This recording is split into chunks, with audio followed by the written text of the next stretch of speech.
Hello guys, welcome pala sa inyong channel, Kiko Mekaniko. So isang maganda at pinagpalang araw po sa atin lahat guys. Sa ngayon po pala, may ginagawa ko dito na Toyota Altis. So 2007 model. Toyota Altis 2007 model. Automatic transmission. So, bali ang issue po nito guys ay delay yung reverse. So pagka in-engage sa reverse ay walang response or ayaw matras. So hanggat hindi tinutuduhan ng piga ng accelerator pedal ng gasolina or ng silinyador ay hindi uusad. So bago naman po ito guys,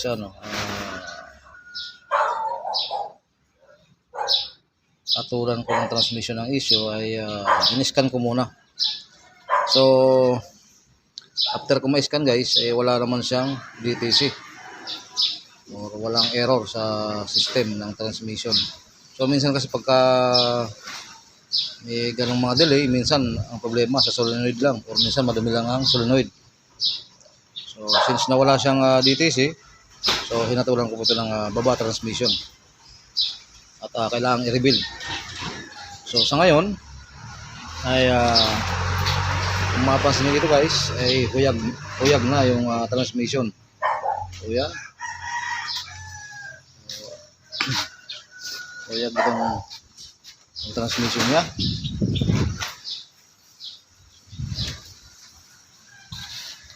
Ito yung mga pwede niya nasa ilalim. Ayan. So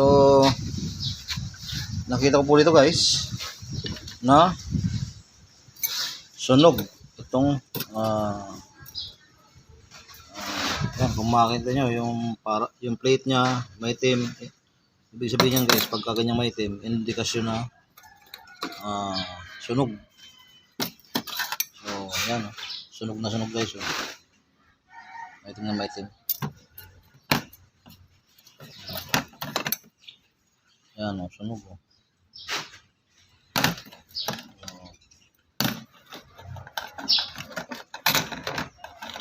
Ito ang issue na ito guys. Sunog na yung pati yung lining nya, slide na yan. So actually sa mga lumang transmission or may edad ng sakyan, normal po na nagkakaroon ng problema sa automatic transmission dahil dito po yung nagsisimula guys. So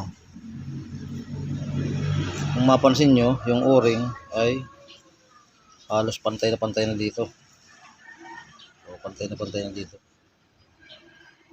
So dapat yan guys, yung o-ring na yan naka-overlap yan. Yan. Yung mga o-ring yan, pati dito sa loob na yan, dapat naka-overlap yan. Ito. So once na hindi naka-overlap yan, yung pressure during magsisip tumatagos. So once na yung pressure tumagos dito, lusutan na kumbaga, dahil yung o-ring ay lubog na or pantay na dito sa surface na to, sigurado yung pressure instead na tatakbo dun sa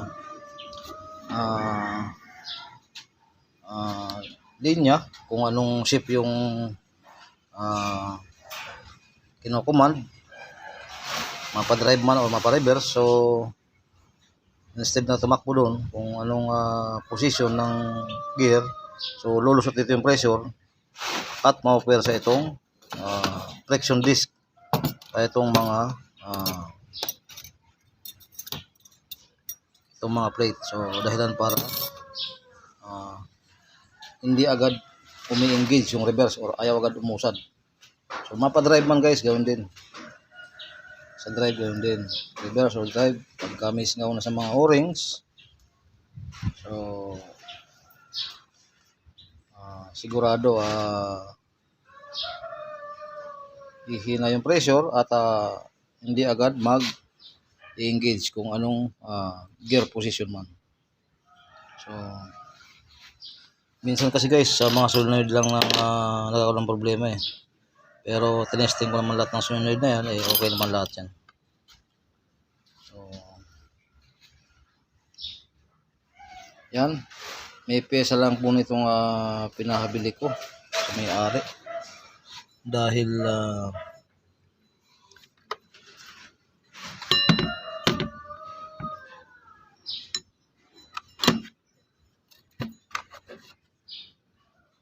yung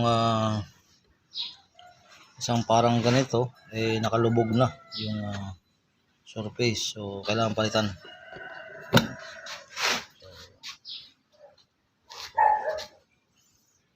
And guys, Toyota Altis 2007 model. Ang issue ay delay yung engage sa reverse, or ayaw nang umusad ng reverse. So yan, pag dumating yung pyesa ay assemble ko na lang yan. So, actually naka-ready na yung ano yan yung rebuilding kit.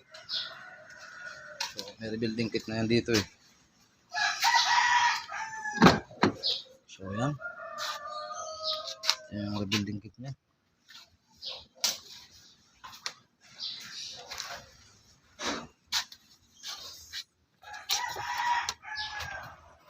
So yan yung rebuilding kit niya. So isang set yan. Nabili ito guys sa sa Transnation. So ang may-ari po yung bumili guys. So yun, siya nga pala guys, sa mga nakapag-subscribe na po ng aking channel ay maraming salamat po sa inyo. Sa mga hindi po nakakapag-subscribe ng aking channel, please subscribe my channel, Kiko Mekaniko.